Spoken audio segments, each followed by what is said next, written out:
Today we're going to show you how to attach a Simpson Duravent Pellet Vent Pro system to the collar on the appliance outlet. We have more than one way to make that connection. You could select an appliance adapter with an elbow and align accordingly.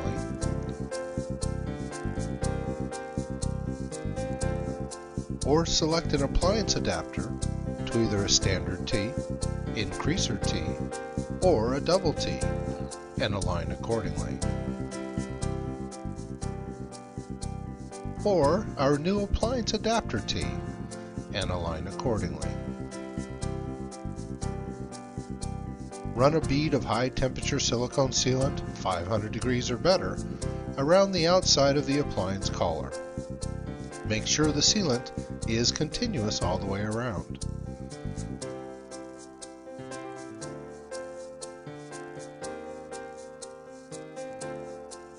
Slide the adapter onto the stove collar with a twisting motion.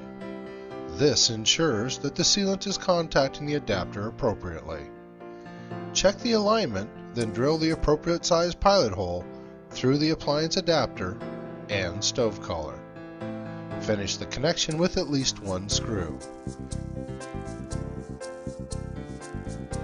You now have a properly attached connection from the appliance collar to the Pellet Vent Pro system.